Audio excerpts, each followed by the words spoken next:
මුළු ලෝකයක්ම තමන්ගේ රූපයට වඳිද්දි තමන්ගේම ආදරණීය මිනිසා තමන්ට මරණ බය පෙන්වයි කියලා ඇය කවදාවත් හිතන්න නැතුව ඇති. ඔව්, ඇය ලෝකරූ රැජින බොලිවුඩේ අභිෂේකලත් සුන්දරි අයිශ්වර්යා රායි. හැබැයි ලෝකයක් ඉස්සරහා hina වුණ මේ දැස් පිටුපස කාටවත් නොපෙනුන ලේසා කඳුළු පිරුණු දරුණු රහසක් හැංගිලා තිබුණා. බොලිවුඩේ සුපිරි තරුවක් නිසා ඇයට තමන්ගේ ජීවිතය අපායක් කරගන්න උනේ ඇයි?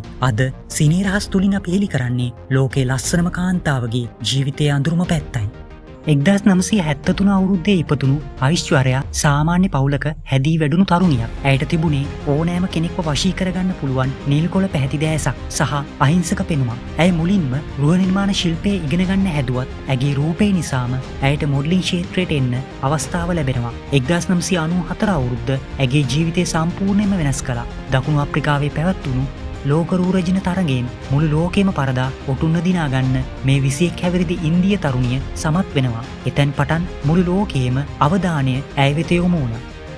ලෝකරූ රජින වුණාට පස්සේ ඇයට බොලිවුඩේ දොරටු විවෘත වෙනවා. 1999 අවුරුද්දේ තිරගත වුණු හම් දිල් දේකේ චූකේ සනම් චිත්‍රපටය අතරතුර ඇයට බොලිවුඩේ බායි හෙවත් සල්මන් කාන් මුණ ගැහෙනවා. චිත්‍රපටයේ ආදරය සැබෑ ජීවිතයේ ආදරයක් බවට පත් වෙන්න වැඩි කාලයක් ගියේ නැහැ. හැබැයි ඒක ඇගේ ජීවිතේ ඇය ගත්ත අවාසනාවන්තම තීරණය වුණා. සල්මන් කාන් කියන්නේ අධික ලෙස කෝපගන්න අයිශ්වර්යා ගැන සැක කරන මිනිහෙක්. ඇය වෙනත් නළුවන් සමග රඟපානවාට සල්මන් කැමති වුණේ නැහැ. රහසිගත වාර්තාවලට අනුව සල්මන් කාන් මත්පැන් පානය කර රාත්‍රී කාලේ අයිශ්වර්යාගේ නිවසට පැමිණ දොරට තඩිබාමින් ඇයට අතවර කරමින් මරණ තර්ජන එල්ල කර තිබෙනවා. වරක් චිත්‍රපට රූගත කිරීම කරන තැනකට කඩා වැදුණු සල්මාන් එහි සිටි අයට පවා පහර දී අයිශ්වර්යාට බලහත්කාරකම් කර තිබෙනවා. ඇය කායිකවත් මානසිකවත් සම්පූර්ණයෙන්ම මැද වැටුණා. අවසානයේ තවදුරටත් මේ අපාය දරාගත නොහැකි වූ තැන 2002 අවුරුද්දේදී ඇය සල්මාන්ගෙන් වෙන් වෙන්න තීරණය කරනවා.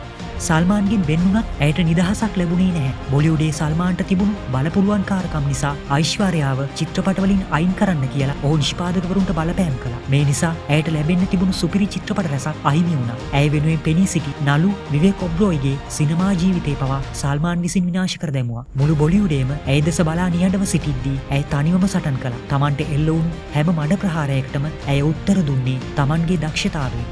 පසුව හොලිවුඩ් සිනමාවට පවා පා තැබූ ඇය 2007 අවුරුද්දේදී බච්චන් පවුලේ අභිෂේක් බච්චන් සමග විවාහ වී තමන්ගේ ජීවිතයට සැබෑ නිදහස සහ ආදරය සොයාගත්තා.